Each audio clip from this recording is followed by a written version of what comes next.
बिस्मिल्लाहिर्रहमानिर्रहीम। Mango मंगीन channel में फरजाना अहमद हाजिर हैं। आज जो मैं आपको सिखाने जा रही हूँ वो है तुरपाई करना।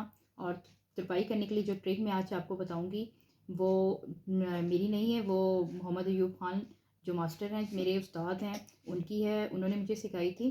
और क्योंकि मुझे किसी चीज़ में कोई इंटरेस्ट नहीं था, खेल में ज़्यादा इंटरेस्ट था, तो वो चाहते थे कि मैं कुछ कर लूँ, तो इसलिए उन्होंने मुझे वो सिखाई थी। और मैं इसको करने के लिए तुरपाई को करने के लिए किन किन चीज़ों की ज़रूरत है पहले वो देख लेते हैं।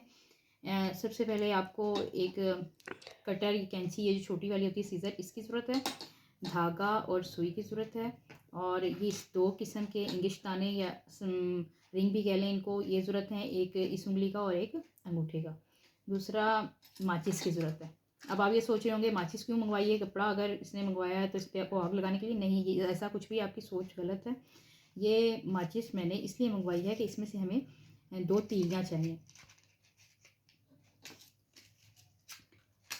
पूरी माचिस इसलिए मंगवाई है क्योंकि कोई तीलियाँ टूटी भी होती हैं, इसलिए ये तीलियाँ टूट जाएँ अगर, तो हम दूसरी इस्तेमाल कर सकें। अब उनकी जो ट्रिक है मास्टर मोहम्मद अयूब खान साहब की, जो मेरे उस्ताद भी हैं, कि उनकी ये ट्रिक थी कि भाई उन्होंने मुझे 2 तीलियाँ दे दी थी, कि उन्होंने कहा था बेटा माचिस की 2 तीलियाँ लेके आओ। मैं 2 तीलियाँ ले आई थी और उन्होंने कहा था बेटा इसको, ये है, इसको इन 2 उंगलियों में पकड़ो और ये जो 2 उंगलियाँ हैं ये अंगूठे तक लाएँ और अंगूठे तक ला के ये जो सिरा है ये इस तरीके से पकड़ लें। अब कपड़े का सिरा भी यहीं से, कपड़े को नीचे से और ऊपर से पकड़ना है इस तरह, और इसी तरह पकड़ना है।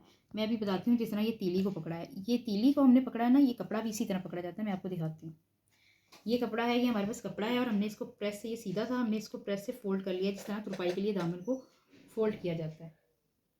अब इसको ये एक उंगली नीचे कपड़े की और एक उंगली ऊपर, जिस तरह हमने एक उंगली उसके नीचे रखी थी और एक ऊपर रखी थी, और ये 2 उंगलियां नीचे और ये 2 उंगली, एक अंगूठा ऊपर किनारे पे।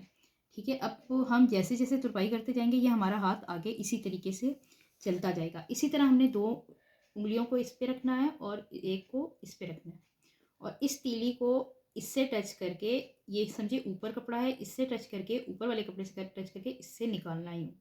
और ये हमने करते रहना है, ये हमने करते रहना है। और हम, आप कहेंगे इस तरह पकड़े पकड़े हमारा हाथ अकड़ जाएगा या हमें, ये उन लोगों के लिए है जिनको सुई भी चलानी नहीं आती, जो सुई से डरते हैं कि हमें चुभ जाएगी, हमारे हाथ पे लग जाएगी, तो इस वजह से ये उन लोगों के लिए है। और ये जब मैंने सीखा था तो उन्होंने मुझे सारा दिन इस पे बिठाए रखा था और सारा दिन मैं इस तरह करके, इस तरह करके और इस तरह करती रही थी। ठीक है। तो जैसे ही मेरा हाथ रुकता था वो मेरे, उन्होंने एक स्टिक रखी हुई थी और मेरे हाथ पे मारते थे। पूरे दिन में मेरा हाथ अकड़ गए थे, लेकिन वो उस टाइम के हाथ अकड़े हुए, आज मैं कितना ज़्यादा भी तुरपाई हो तो कितनी जल्दी जल्दी कर लेती हूँ। इसी तरह आपको ये भी चाहिए कि आप, ये तो चाहती हैं कि हमारी बच्चियाँ सिलाई सीख लें, लेकिन थोड़ी सख्ती आप लोगों को भी करनी चाहिए ताकि वो काम सीख लें, क्योंकि लड़कियाँ लापरवाह होती हैं। अब आते हैं अपने, ये तो तरीकाकार था, ये तो मैंने तीलियों वाला तरीका आपको बता दिया। अब आते हैं अपनी तुरपाई की तरफ। सबसे पहले तुरपाई करने के लिए आप धागा डाल लें